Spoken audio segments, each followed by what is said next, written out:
వినిపిస్తుంది అందరికీ? వినిపించట్లేదా? స్పష్టంగా ఉంది. బాగుంది. ఋతువులు కానీ, అయనాలు కానీ, మాసాలు కానీ, కార్తెలు కానీ, తిథులు కానీ, ఇవన్నీ క్రమం తప్పకుండా వస్తున్నాయి. నైరుతి ఋతుపవనాలు జూన్ మొదటి వారంలోనే కేరళం తాకుతాయి. ఇప్పుడు దాకా మనం రాసుల గురించి, నక్షత్రాల గురించి, లాభము వ్యయం ఏదో చెప్పారు, రాజపూజిత అవమానం అని. ఒక 50 ఏళ్ల క్రితం వరకు అసలు పంచాంగం అంటే రైతుకు సంబంధించిందే పంచాంగం.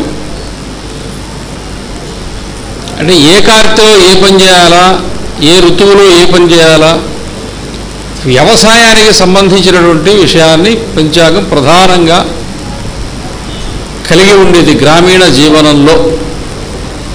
ఆ తర్వాత విషయము మనకు సంబంధించినటువంటి ముహూర్తాలు కావచ్చు, మిగతా గృహప్రవేశమా, వివాహమా, అటువంటి వాటికి సంబంధించినది.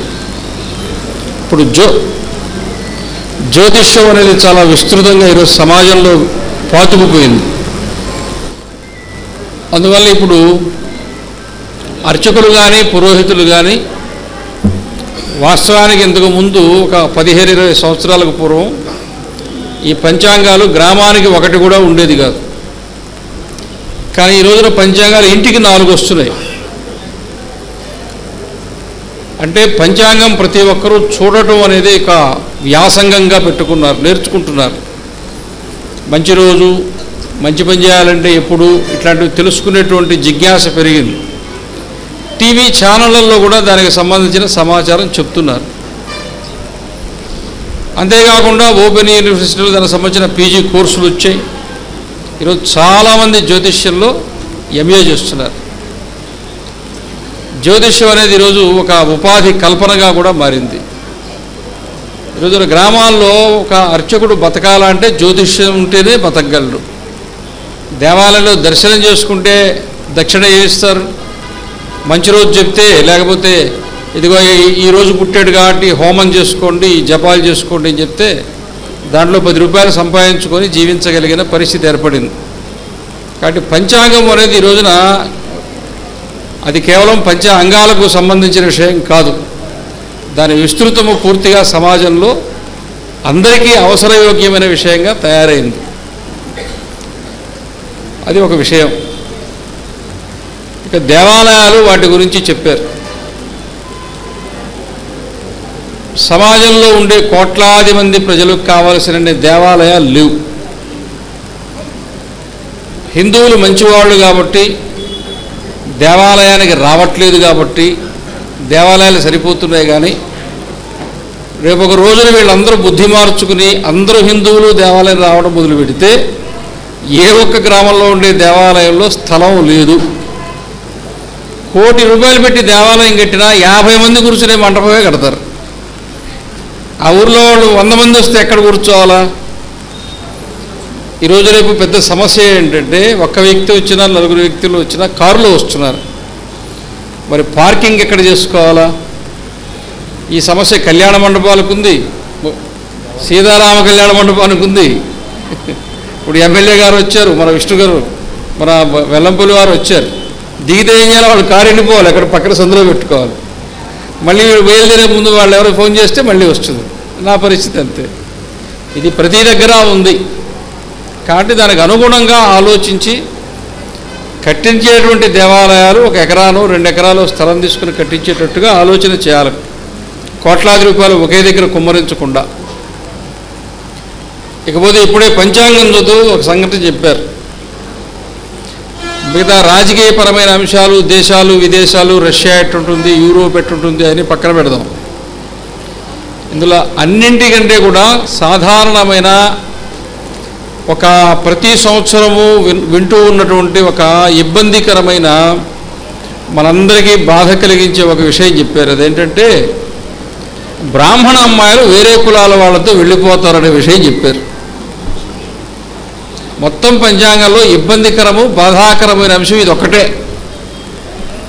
ఈ యుద్ధాలు జరుగుతుంటాయి, ఆగుతుంటాయి, అవి వేరు, మనకు సంబంధం లే. కానీ ఎందుకు ఈ రకంగా జరుగుతున్నది అంటే హిందూ సమాజంలో ఉండే 7,000 కులాల్లో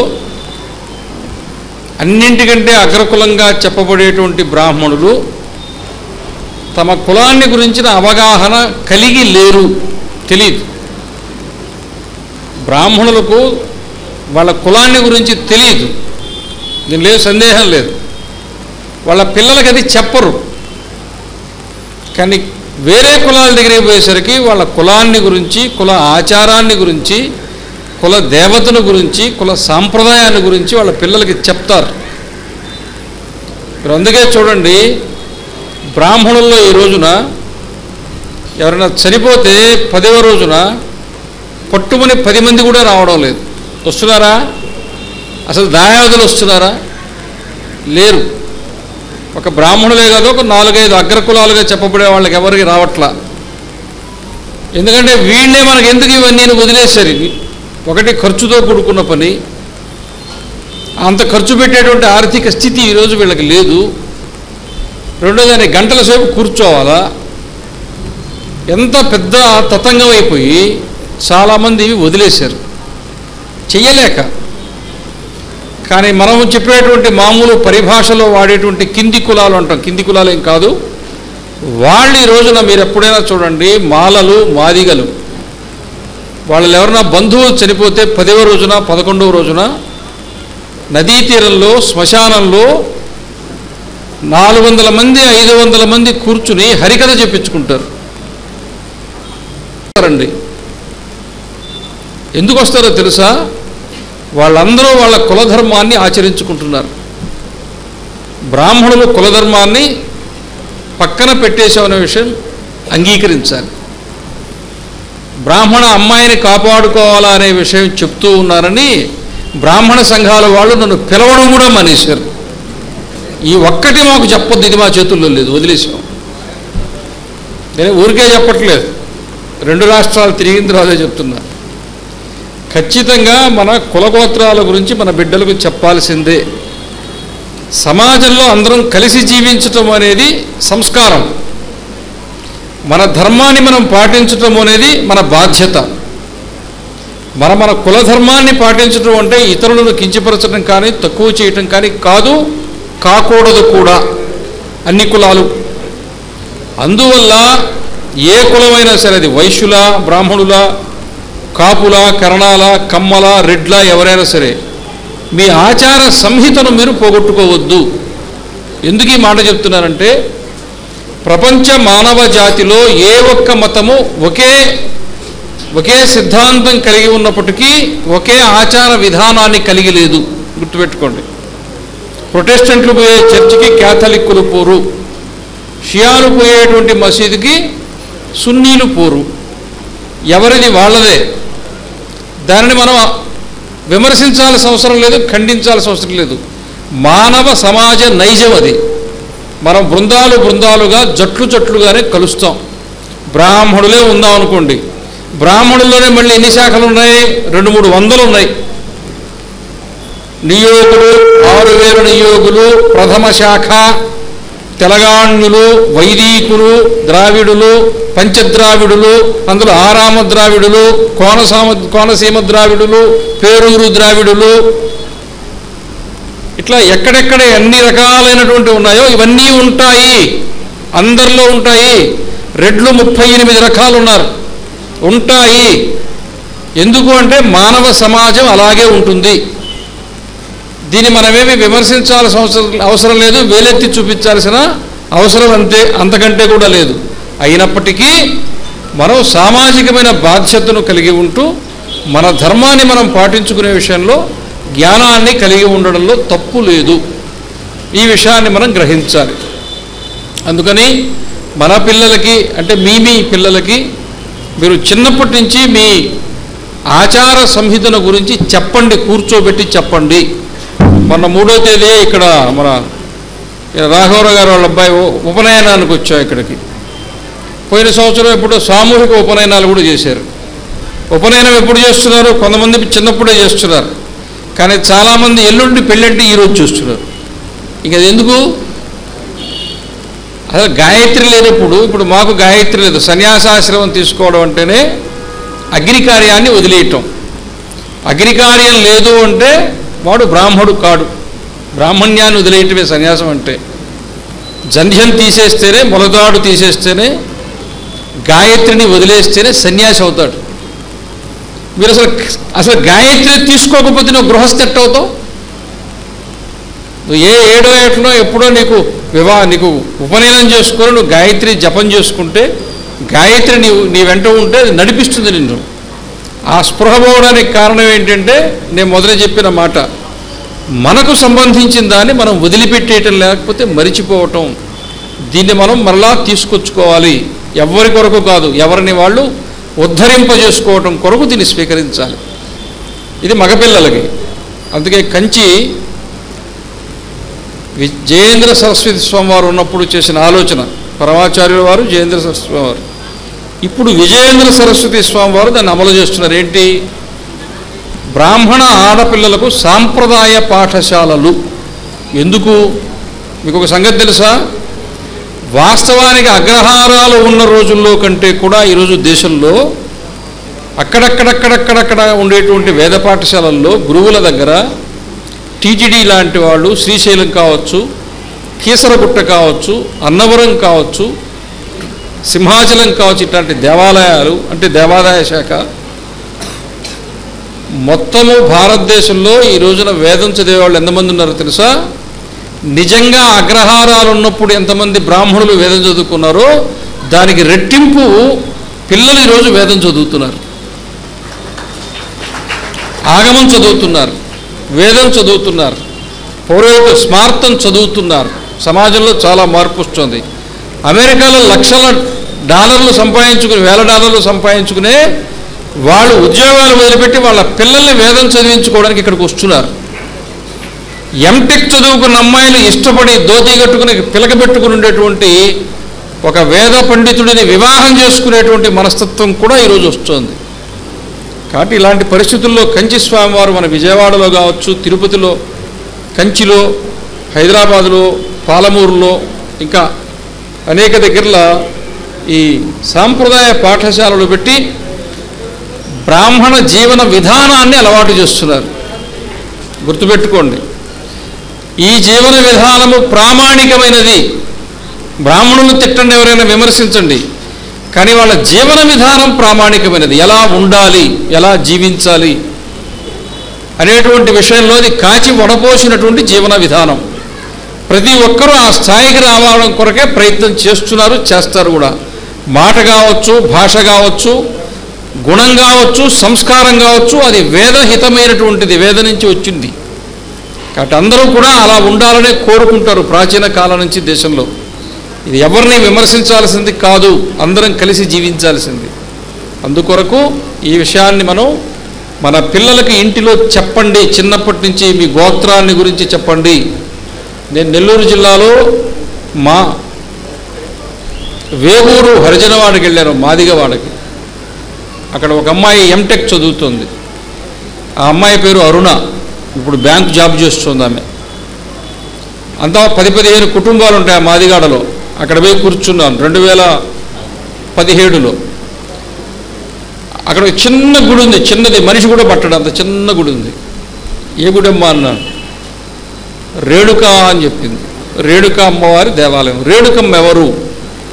ఇక మొత్తం కథ అంతా చెప్పింది నాకు. రేణుకమ్మ అంటే జమదగ్ని మహర్షి భార్య.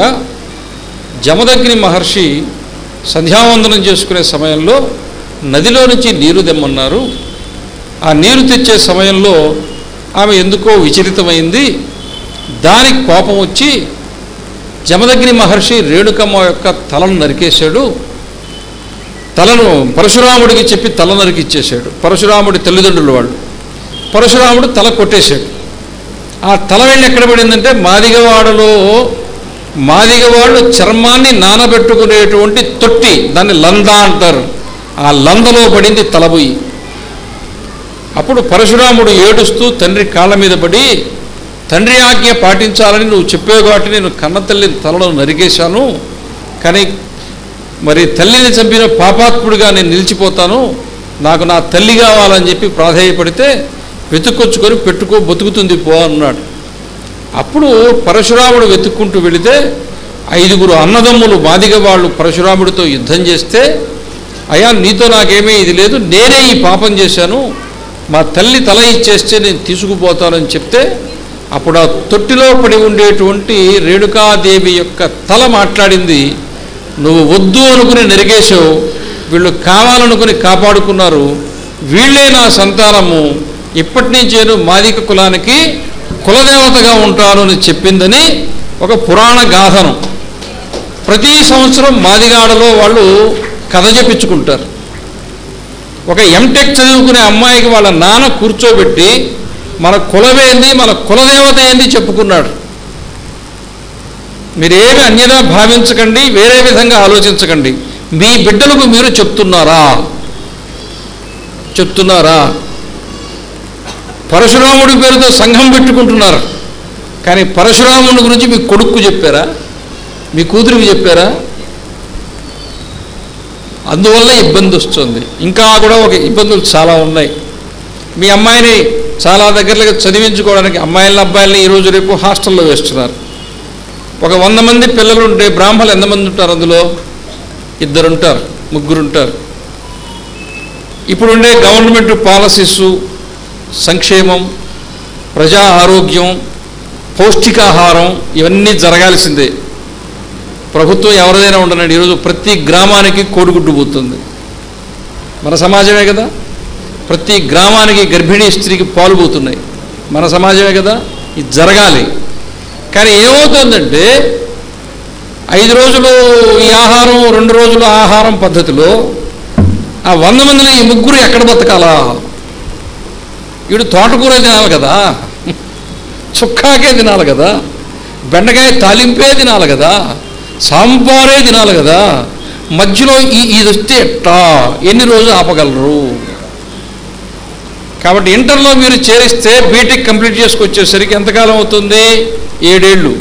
ఈ 7 సంవత్సరాల ఇళ్ళు ఆ వాసనకు అలవాటు పడిపోయి స్నేహధర్మంతో వాళ్ళతో కలిసి ఇంకెందుకులే మనం కలిసిపోదామని చక్కగా అక్కడ అలవాటు చేసుకుంటున్నారు. కాబట్టే తిరిగి మళ్ళా ఇంటికి వస్తే మీ మసాలా వాసన వాళ్ళ ముక్కుకు తగలటం లేదు, ఆ వాసనకి అటు వెళ్ళిపోతున్నారు.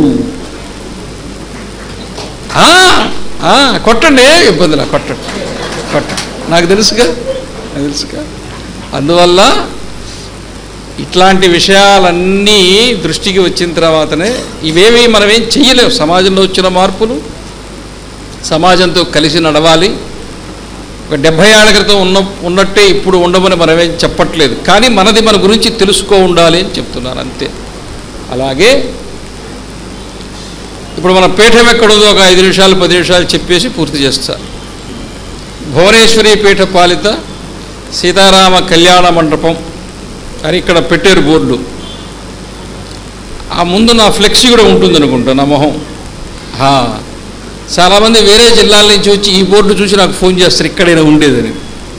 కాదయా గన్నవరం ఎయిర్పోర్ట్ దగ్గర అని చెప్తే, అయితే ఈసారి వచ్చేప్పుడు వస్తాను వెళ్ళిపోతున్నారు. ఎందుకంటే గన్నవరం రావాలంటే విమానంలో రావాలి కదా, బస్సులో రావచ్చు కదా, విమానంలో రావాలని.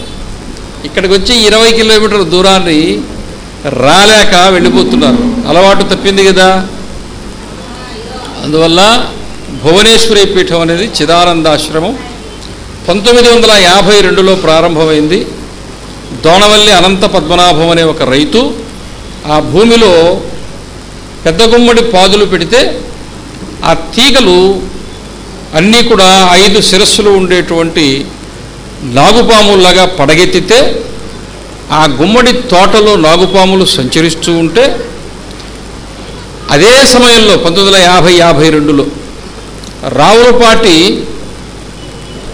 ఏం పేరు రాఘవరావు గారు గన్నవరం తహసీల్దార్గా పనిచేస్తూ ఉంటే ఆయన భార్య వాళ్ళిద్దరూ జీపులో వెళుతూ ఉంటే ఆ జీపు సరిగ్గా విమానాశ్రయం గోడ దగ్గర ఆగిపోయింది. దాని వాళ్ళు రిపేర్ చేసుకుంటుంటే ఆ తల్లి ఇక్కడేదో చక్కగా తోటలు ఇవి ఉన్నాయి చూచొస్తామని కాలిబాట నడుచుకుంటూ రావడం, నడుచుకుంటూ వచ్చిన తర్వాత ఈ భూమి దగ్గరికి వచ్చినప్పుడు ఆమెకి శరీరంలో తెలియనటువంటి ఒక మార్పు రావడం, కొంత అక్కడ ఆమె అలజడికి గురి కావటం, దైవ సంబంధమైన స్పృహ ఒకటి రావటం, ఆ తర్వాత ఇంటికి వెళ్ళిపోయారు.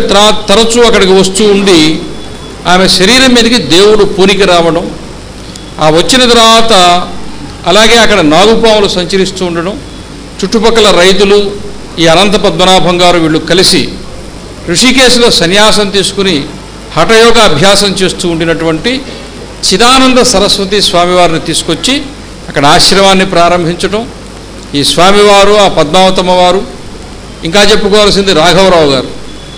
ఆయన మొదలు ఈ దేవుడు వాటి మీద పెద్ద ధ్యాస లేదు, కానీ భార్య యొక్క ఈ భక్తితత్వాన్ని చూచి పదే పదే ఆమె శరీరం మీదకి దేవుడు రావడం, ఇదిగో శివాలయాన్ని కట్టు, ఈ నృసింహదేవుడి కట్టు, రామాలయం కట్టండి, సరస్వతి ఆలయాన్ని కట్టండి, వీరభద్రుడి దేవాలయం కట్టండి, ఏ దేవుడు శరీరం మీదకి వస్తున్నాడు అది చూచి భార్యను చూచి ఆయనలో మార్పు రావడం, ఆయన చక్కగా ధోతి కట్టుకుని నామాలు పెట్టుకుని చిరుదులు పట్టుకుని తత్వాలు పాడుతూ గ్రామాల్లో ఆధ్యాత్మికమైన ప్రచారం చేయడం, ఇవన్నీ 70 ఏళ్ల క్రితం జరిగాయి. ఆ సమయంలోనే ఇప్పుడు మనం ఉండేటువంటి చిదానందాశ్రమం భువనేశ్వరి పీఠం కావచ్చు, పక్కన ఉండేటువంటి నాగేంద్ర క్షేత్రం అనేటువంటి దేవాలయాల సమూహం, ఇవన్నీ కూడా అప్పుడు నిర్మాణం అయినాయి. ఆ తరువాత వారి తదనంతరం రాఘవ గారు వారి అనంతరము వారి కోడలు ఆమె వరలక్ష్మ గారు ఇక్కడ వచ్చున్నారు. ఆమె వంశపారంపర్య ధర్మకర్తగా ఉంటూ ఆ దేవాలయాన్ని నిర్వహిస్తున్నారు. ఇప్పుడు ఆ రాఘవరావు గారి మనవడు ఈ రాఘవ్ గారు, ఆయన పేరు ఈయనకి పెట్టారు. వీళ్ళు ఆ దేవాలయానికి వంశపారంపర్య ధర్మకర్తలుగా ఉంటూ కార్యక్రమాన్ని చేస్తూ ఉన్నారు. కాబట్టి మన భువనేశ్వరి పీఠము, అటు నాగేంద్ర క్షేత్రం, శివాలయాల సమూహం మొత్తం అంతా కూడా అది 1 ఎకరా 40 సెంట్లు 20 సెంట్లు ఉంటుంది. మనది ఒక 40 సెంట్లు. ఇదంతా కూడా దోణవల్లి అనంత పద్మనాభం గారు స్వామీజీకి ఆశ్రమానికి ఇది ఇచ్చేశారు, వాళ్ళకి ఆ భూమిని కూడా ఇచ్చేశారు. వాళ్ళు వంశపారంపర్య ధర్మకర్తలుగా వాళ్ళు చేస్తూ ఉన్నారు. కాబట్టి ఇది ఇంతా ఎందుకు చెప్తూ ఉన్నారంటే, మనకు ఆంధ్రప్రదేశ్లో ఈ రోజున పుష్పగిరి పీఠం తరువాత, పుష్పగిరి పీఠం అనేది శృంగేరికి సంబంధించినటువంటి ఒక శాఖ స్వతంత్ర స్వాయత్తతను ఇచ్చి ఏర్పాటు చేయబడింది పుష్పగిరి పీఠం. ఆ తర్వాత మనది శివ కళ్యాణానంద భారతీ స్వామి వారి సాంప్రదాయం. అంటే శృంగేరిలో 3 పీఠ సాంప్రదాయాలు ఉన్నాయి. ఒకటి ఆదిశంకరాచార్యుల వారు స్థాపించిన దక్షిణామ్నాయ పీఠము, శృంగేరి జగద్గురు పీఠం. రెండోది అదే శృంగేరి జగద్గురు శంకరాచార్యుల వారే ఇప్పుడు వారు చెప్పినటువంటి ముహూర్తం పెట్టడం 400 సంవత్సరాలు ఉండిన విజయనగర సామ్రాజ్యం. ఆ విజయనగర సామ్రాజ్యాన్ని నిర్మాణం చేయడం కొరకు విద్యారణ్య స్వామి వారు శృంగేరిని వదిలిపెట్టి హంపీకి వచ్చేశారు. అప్పుడు హంపీ పీఠం అనేది ఒక శాఖగా వచ్చేసింది. హంపీ విరూపాక్ష పీఠం. విరూపాక్షుడు అనే పేరు అక్కడ ఎందుకు ఉంటుందంటే, అమ్మవారు భువనేశ్వరిగా ఎక్కడ ఉంటుందో అక్కడ శివుడు విరూపాక్షుడుగా ఉంటాడు. అందుకని విరూపాక్ష పీఠం అయింది అక్కడ, హంపీ విరూపాక్ష పీఠం. అట్లా రెండోది వచ్చింది. మూడోది వచ్చేసి కళ్యాణానంద భారతీ సాంప్రదాయం. అంటే అనేక దాడులు జరుగుతున్న ఆ సందర్భాల్లో అప్పట్లో చరిత్రలో కొంతమంది సంచార పీఠాన్ని ఒకటి తీసుకుని బయలుదేరారు. వాళ్ళు ఒక దగ్గర ఉండరు, వెళ్ళిపోతూ ఉంటారు గ్రామాల్లో, ఆ పీఠ పూజ చేసుకుంటూ వెళ్ళిపోతుంటారు. అట్లాంటిది ఒకటి బయలుదేరింది. ఆ సాంప్రదాయానికి సంబంధించినటువంటి ఒక పద్ధతిలో ఈ పీఠం కూడా వచ్చింది మనకి. అంటే దీనికి సంబంధించింది గుంటూరులో అరండలపేటలో ఒకటి ఉంది, శృంగేరికి సంబంధించిన పీఠం. అందువల్ల ఈ రకంగా మనకు ఉన్నటువంటి ఒక అద్వైత పీఠము ఈ ప్రాంతంలో మనకి పుష్పగిరి తర్వాత ఉన్నటువంటి ప్రాచీనమైన సాంప్రదాయ పీఠం ఇది. అందువల్ల మీరందరూ అక్కడికి రావాలా. ఎవరు రావట్లేదు. ఒకప్పుడు మొత్తం అందరూ అక్కడికే వచ్చేవాళ్ళు. నా దగ్గరికి ఇప్పుడు కూడా 70 సంవత్సరాల వయసులో ఉండేవాళ్ళు ఏం చెప్తారంటే, మా అమ్మ నాన్న వచ్చి ఇక్కడ దేవుడికి దండం పెట్టుకుంటేనే మేము పుట్టామని చెప్తున్నారు వాళ్ళు. ఇప్పుడు వాళ్ళ వయసు 70 ఏళ్ళు. ఇప్పుడు ఇక్కడికి వచ్చిన వాళ్ళు కూడా యువతులు తక్కువే ఉన్నారు. వచ్చారు, కొద్దిమంది వచ్చారు, కానీ అందరూ 50 ఏళ్ళు పైబడ్డోళ్ళే వస్తున్నారు. ఇది మారాల. యువకులు రావాల ధార్మిక కార్యక్రమాలకి. చిన్నప్పటి నుంచి ధార్మికమైనటువంటి జీవన విధానం అలవాటు కాకపోతే ఏమి అవుతుందనేదే ఈరోజు సమాజంలో చూస్తున్నాం మనం. మొత్తం అన్ని దగ్గరలో ముసిలోళ్ళు ఇంట్లో ఉన్నారు. ఇళ్ళు ఖాళీలు అయిపోతున్నాయి. హైదరాబాద్లో అయితే రాబోయే 20 సంవత్సరాల్లో కొన్ని కాలనీలు ఖాళీ అయిపోతాయి. మల్కాజ్గిరిలో, ఆనందబాగ్లో ఇంకొక 15 సంవత్సరాల తర్వాత వీధులు ఇళ్ళు అమ్మాల్సిందే. ఇప్పుడు అక్కడ ఉండే వాళ్ళకి 75 ఏళ్ళు 80 ఏళ్ళు వయసు. వాళ్ళు చచ్చిపోతే ఇల్లు ఊరికి అలా కొడుకు 60 ఏళ్ళు, అమెరికా నుంచి రాడు, ఆస్ట్రేలియా నుంచి రాడు, స్థిరపడిపోయినారు. ఈ ఇల్లు అమ్ముకొని వచ్చిన 4 రూపాయలు తీసుకొని పోతాడు. కాలనీలు ఖాళీ అవుతున్నాయి. అందువల్ల కుటుంబ వ్యవస్థ బలహీనపడకుండా ఉండాలంటే ఏం చేయాలా?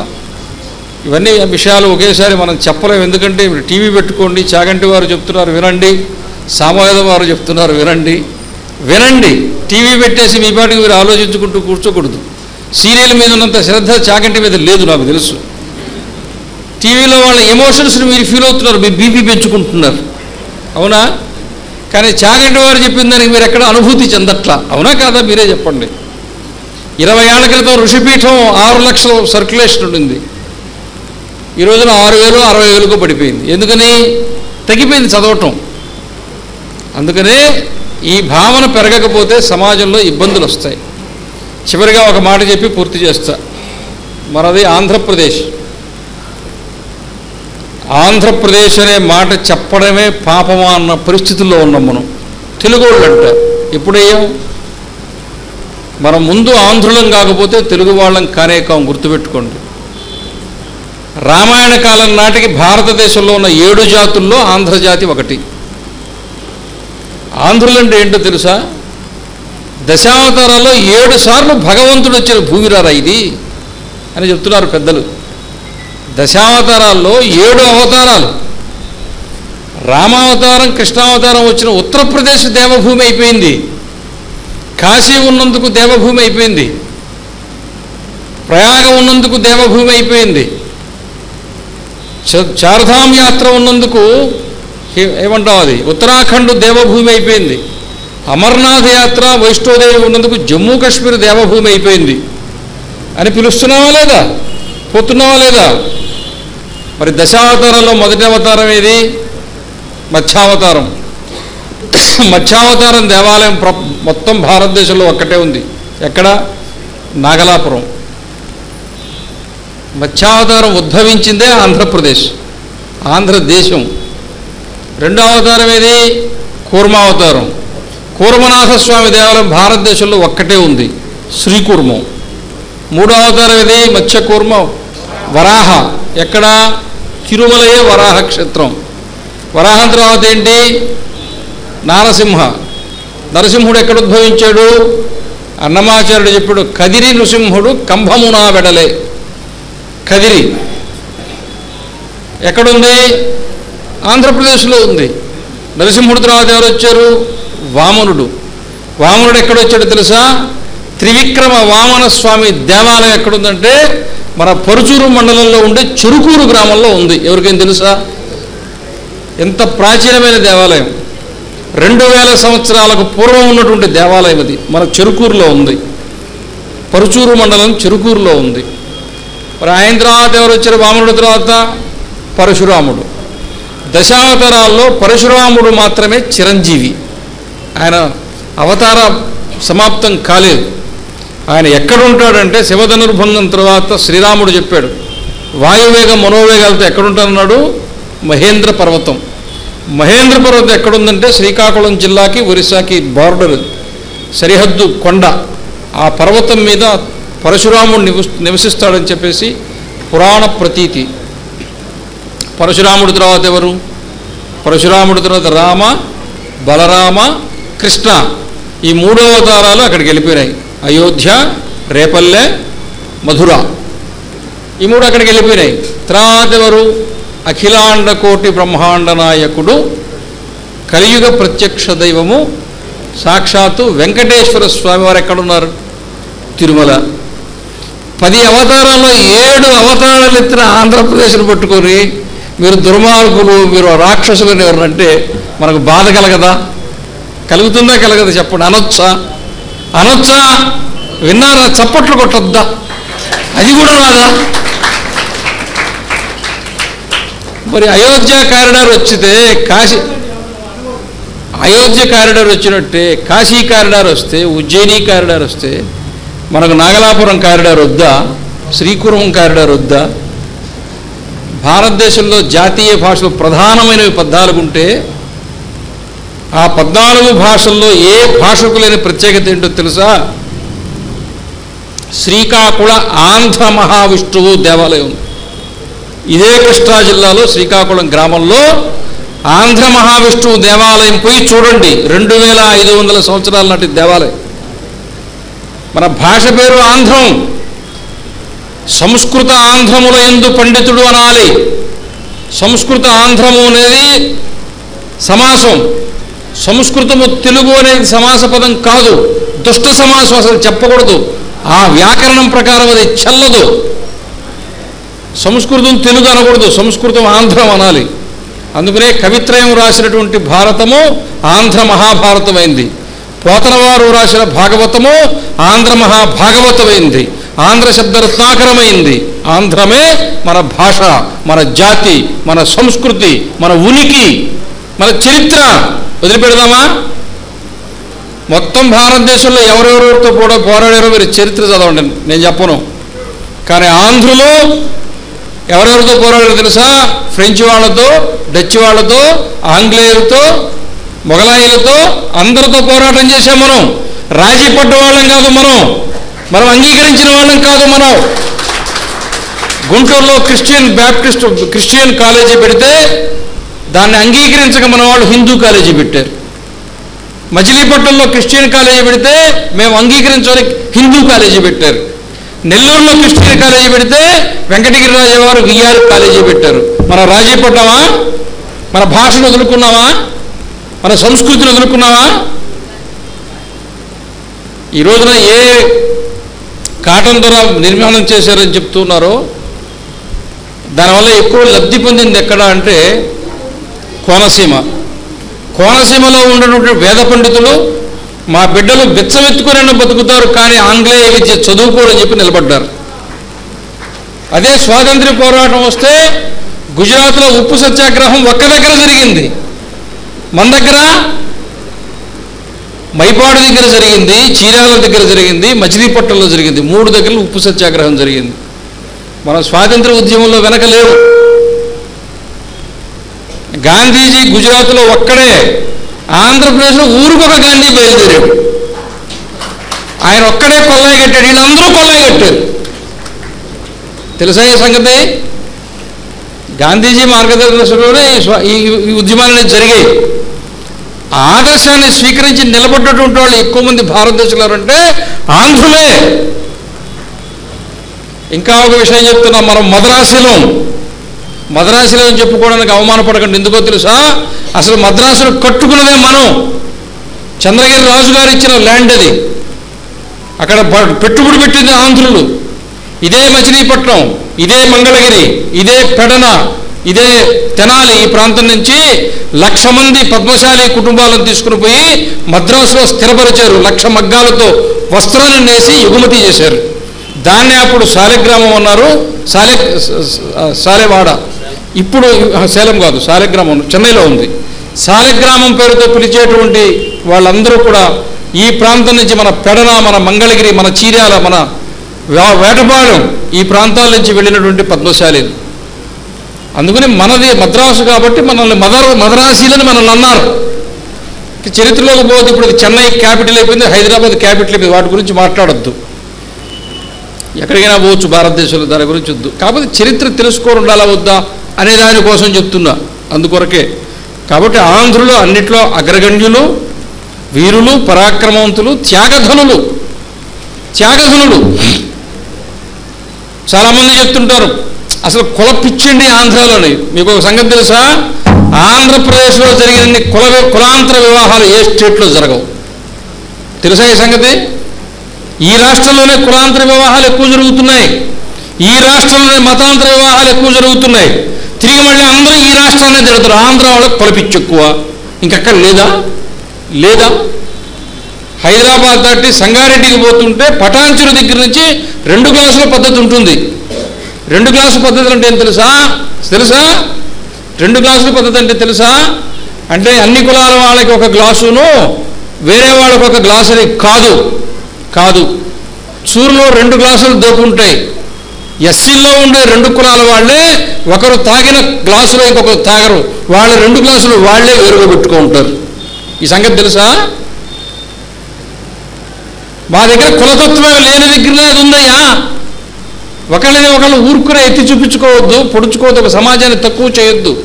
దీనికి అందరం బాధపడదాం, సరి చేసుకుందాం. అందువల్ల ఈ విషయాలన్నీ ఈ సందర్భంగా మనం అర్థం చేసుకోవాలి. ఇప్పుడు మన పీఠంలో, భువనేశ్వరి పీఠంలో ఈ రోజు నుంచి ప్రారంభించి ఈ వసంతోత్సవాలు జరుగుతూ ఉన్నాయి. శ్రీరామనవమికి పూర్తవుతాయి. బాగా ఎండలుగా ఉన్నాయి. ఇప్పుడు మీ ఇళ్లల్లో ఉండండి. 23వ తేదీ అమ్మవారికి అయ్యవారికి శివపార్వతుల కళ్యాణం చేస్తున్నాం. అందరూ రండి, రావాలి. మీరందరూ వచ్చి మన విష్ణు గారు, వెల్లంపల్లి శ్రీనివాస్ గారు అందరూ రావాలి. ఇద్దరు వచ్చారు. విష్ణు గారు ఇద్దరు ప్రతి సంవత్సరం ఇక్కడికి వస్తున్నాం. ఆశ్రమానికి 2-3 పర్యాయాలు వచ్చారు. వెల్లంపల్లి వారు దేవాదాయ శాఖ మంత్రిగానే వచ్చారు. ఇక మీదట కూడా మీరు వస్తూనే ఉండండి. మీతో మాకు చాలా పనులు ఉన్నాయి, మేము చేయించుకోవాల్సి ఉన్నాయి. మీరు అడిగి ఉండేవాళ్ళు, చేసి పెట్టి ఉండేవాళ్ళు, మేమే అడగల.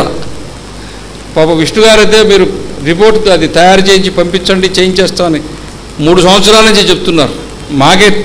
వాళ్ళకి తీరిగుంది, మాకు తీరిగి లేదు. అందుకని భవిష్యత్తులో అవి కూడా పూర్తి చేయించుకుంటాం. అందువల్ల కార్యక్రమం చక్కగా జరుగుతుంది. ఈ సంవత్సరం చాతుర్మాస్య దీక్ష కూడా ఇక్కడ సీతారామ కళ్యాణ మంటపంలోనే చేయాలని అనుకుంటున్నా. కొట్టండి. ఎందుకంటే ఇక్కడ ఉంటే అంటే అక్కడికి రావట్లే ఊరు.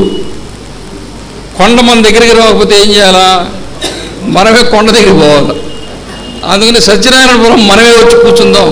ఇక్కడికి వచ్చి రోజు ఆ వీధిలో ఈ వీధిలో ఆ ఇంట్లో భిక్ష కోసం పోతేనా ఎవడో వచ్చాడు కదా అని చూస్తారు కదా, అట్టన నలుగురు పరిచయం అవుతారు కదా అని ఆశ.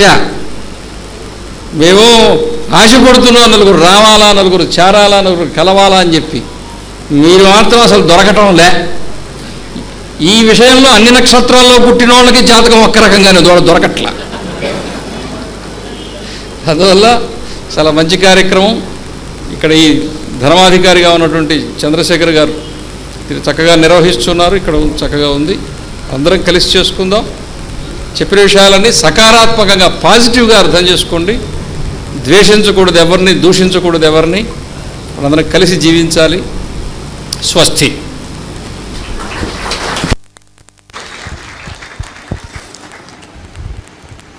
స్వామివారి పాదపద్మములకు అనేక నమస్కారాలు చేసుకుంటూ శ్రీ స్వామివారిని సత్కరించడానికి వేదిక మీదకి గౌరవనీయులు శాసనసభ్యులు శ్రీ వెల్లంపల్లి శ్రీనివాస్ గారు, ప్రీతం నాయకులు సెంట్రల్ శాసనసభ్యులు మల్లాది విష్ణు గారిని, 33వ డివిజన్ కార్పొరేటర్ సర్వాణిమూర్తి గారిని వేదిక మీదకి వచ్చి స్వామివారిని సత్కరించవలసిందిగా కోరుచున్నాం.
ఉగాది శుభాకాంక్షలు.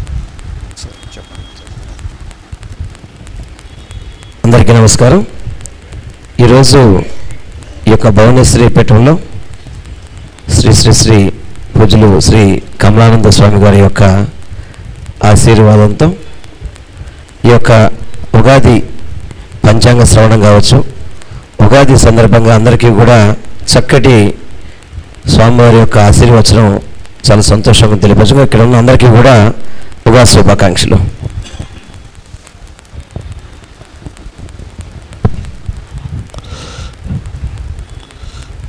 ఈరోజు